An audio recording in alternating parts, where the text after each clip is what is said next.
नमस्कार साथियों, मैं अनीश कुमार शुक्ल एक बार फिर से स्वागत करता हूं आप लोगों का एग्री थिंकर्स के लर्निंग प्लेटफॉर्म पर। दोस्तों, कक्षा 11 कृषि में सस्य विज्ञान भाग 1 जो होता है उसका एक और मोस्ट इंपॉर्टेंट जो चैप्टर है वो लेकर आ चुका हूं। ठीक है, आज का हमारा टॉपिक ऑफ डिस्कशन रहेगा सरसों मस्टर्ड के बारे में। कंप्लीट जो इंफॉर्मेशन है वो आज की खेती में सरसों की खेती कंप्लीट कराएंगे। ठीक है, तो चलिए आज की वीडियो को शुरू करते हैं। दोस्तों देखिए, यहाँ पर आज की क्लास शुरू करने से पहले सबसे खराब बात क्या है कि यहाँ पर देखिए, यहाँ पर 72.2% ऐसे लोग हैं जो हमारे वीडियोस को देखते तो हैं पर चैनल को सब्सक्राइब नहीं किए हैं। तो मैं आप लोगों से मतलब कहना चाहूंगा कि हम आप लोग के लिए डेली जो है वो क्वालिटी कंटेंट लाते जा रहे हैं, तो हम बदले में आपसे सब्सक्राइब जरूर जो है एक्सपेक्ट उसको हम कर सकते हैं, क्योंकि देखिए आप सब्सक्राइब करेंगे तभी हमारी वीडियोस आपको लगातार मिलती रहेंगी। ठीक है, तो यही सिर्फ आपको बताना था, इसका आप ध्यान में रखें कि ये जो इतना आंकड़ा है इसको जरूर आपको रिड्यूस करना है। ठीक है, तो चलिए शुरू करता हूं आज की क्लास को। यहां पर देखिए सरसों की खेती यहां पर शुरू करते हैं। देखिए इसका बॉटनिकल नेम क्या होता है, आपको ध्यान में रखना है, ब्रेसिका कम्प्रेस्टिस। ठीक है, और यहाँ पर आप अंडरलाइन करेंगे। तो यह नंबर इसमें 14 पाया जाता है। उत्पत्ति स्थान चीन या यूरेशिया होता है। कुल इसकी ब्रेसिकेसी या क्रूसीफेरी होता है। देखिए पुराना नाम क्रूसीफेरी है, नया नाम ब्रेसिकेसी है। और विश्व में सर्वाधिक उत्पादन जो है वो कनाडा जो है, आपको पता होगा कनाडा जिसकी राजधानी ओटावा है वहां से होता है। ठीक है, जस्टिन ट्रूडो वहां के प्रधानमंत्री थे हाल ही में शायद। भारत के सर्वाधिक उत्पादन भारत में राजस्थान में होता है, ये भी आपको ध्यान में देना है। अब देखिए इसमें 37 से 48% तेल पाया जाता है। खली में पोषक तत्व जो है, जो आप सरसों की खली होती है, 5.2% नाइट्रोजन, 2.6% फास्फोरस, 1.6% पोटेशियम पाया जाता है। प्रोटीन 30 से 35% पाया जाता है, इसको आपकी ध्यान में रखना है।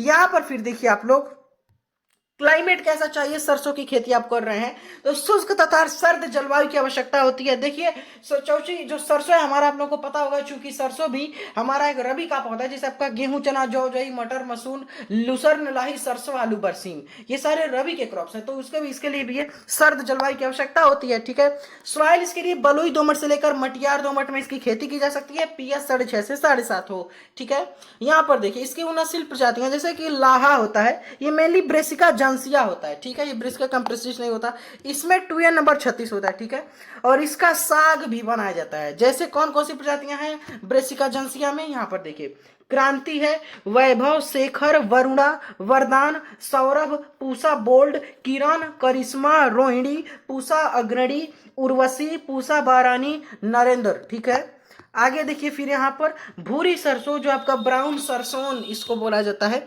ब्रेसिका कंप्रेस्टिस वराइसी डिकोटोमा। ठीक है, इसमें 2N नंबर 20 होता है, ये आप देखते जाइए। और इसमें इसकी प्रजातियों में पूसा कल्याणी और सुफला, ये मेरी दिल्ली से है, ये प्रजातियां। पीली सरसों जिसको ब्रेसिका कंप्रेस्टिस वराइटी येलो सरसों बोला जाता है, इसमें रागिनी, तोरिया टाइप 9, तारामीरा टाइप 27, ये वराइटीज आती हैं। सीड रेट देखिए सरसों में 5 से 6 किलोग्राम सीड रेट पड़ता है। ठीक है, और बुआई जो है 1 अक्टूबर से 5 अक्टूबर तक। यहाँ पर खरीफ नहीं है, इसको आप काट दीजिए, यहाँ पर रबी आप लिखिएगा, सरसों रबी की क्रॉप है, ये अक्टूबर नवंबर ये सब रबी के हैं। तारा मीरा 15 सितंबर तक आप बुआई कर सकते हैं। स्पेसिंग जो है वो 40 से 45 गुणे 10 से 12 सेंटीमीटर रखते हैं। गहराई 2 से 3 सेंटीमीटर रखी जाती है। छटाई देखिए तो सरसों में 15 से 20 दिन बाद यानी बुआई के करते हैं। सरसों में बुआई के 45 से 50 दिन बाद सिंचाई करते हैं, इसको आपको ध्यान में रखना है। यहाँ पर देखिए सरसों का प्रमुख खरपतवार, इसके बारे में मैंने आपको पहले भी बताया था, कि सरसों का प्रमुख खरपतवार सत्यानाशी है। इसका वैज्ञानिक नाम आर्जिमोन मैक्सिकाना है। ठीक है, और इसकी मिलावट सरसों के साथ कर देते हैं लोग, जिससे लोगों में ड्रॉप्सी नाम का विकार, ड्रॉप्सी उसी को जलोदर बोलते हैं, इस नाम की रोग हो जाता है। ठीक है, और इसकी मिलावट के कारण 1998 में दिल्ली में जो है कई लोग बीमार होकर यानी बीमार हुए थे। ठीक है, इसके प्रमुख कीट देखिए, मेजर इंसेक्ट्स ऑफ मस्टर्ड, पहला यहाँ पर एफिड यानी माहू आ जाता है, जिसको चेपा भी बोलते हैं। इसका बॉटनिकल नाम है लिफीफिस इरिसिफी। ठीक है, आपको ध्यान रखना है। देखिए बॉटनिकल नेम जूलॉजिकल नेम लिखेंगे तो यहाँ पर अंडरलाइन करना जरूरी होता है। बाइनोमियल नोमेनक्लेचर हमारा यही कहता है। ठीक है, अब यहाँ पर नियंत्रण देखिए तो अगेती बुआई करेंगे इस कीट से नियंत्रण के लिए, और इमिडा कोप्राइड या इमिडा क्लोप्राइड का यूज करेंगे यहाँ पर हम। ठीक है, सरसों की आरामुखी मस्टर्ड साफलाई, इसका नाम है एथेलिया लगेंस प्रॉक्सिमा, ध्यान में रखेंगे।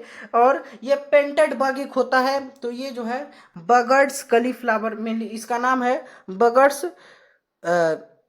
क्रोवीफिलम। ये मेनली क्लियर नहीं हो पा रहा है क्या लिखा हुआ है, इसको मैं बता दूंगा आपको। सरसों के कुछ रोग देखिए, सफेद गोरे यानी व्हाइट रस्ट, तो इसका नाम है एल्बिगो कैंडिडा, काफी इंपॉर्टेंट है।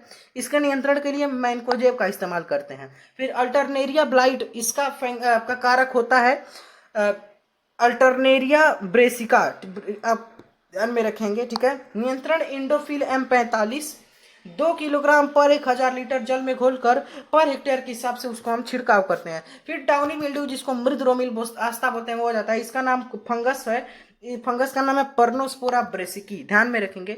यहाँ पर देखिए सरसों में उपज कितना मिलता है, उत्पादन, तो यहाँ पे जो यील्ड है वो आपका 15 से 20 कुंटल पर हेक्टेयर मिल जाता है, इसको आपको ध्यान में रखना है। यहाँ पर कुछ इंस्ट्रक्शंस आपको दिख रहे होंगे, तो इन इंस्ट्रक्शंस को आपको फॉलो करना है। और देखिए एक चीज आपको मैं बताना भूल गया था, जो सरसों की खेती है, देखिए वैज्ञानिक बोलते हैं कि सरसों की खेती आपकी 2300 ईसा पूर्व लगभग आपका जो है 4324 साल पहले सरसों की खेती लगभग 4500 साल पहले वैज्ञानिक कहते हैं शुरू हुई थी। इसको भी आप ध्यान में रखेंगे। पीडीएफ के लिए ज्वाइन करेंगे टेलीग्राम चैनल, लिंक है डिस्क्रिप्शन में, वहां से आप पीडीएफ डाउनलोड करके अपने नोट्स बना सकते हैं। इन इंस्ट्रक्शंस को फॉलो करें।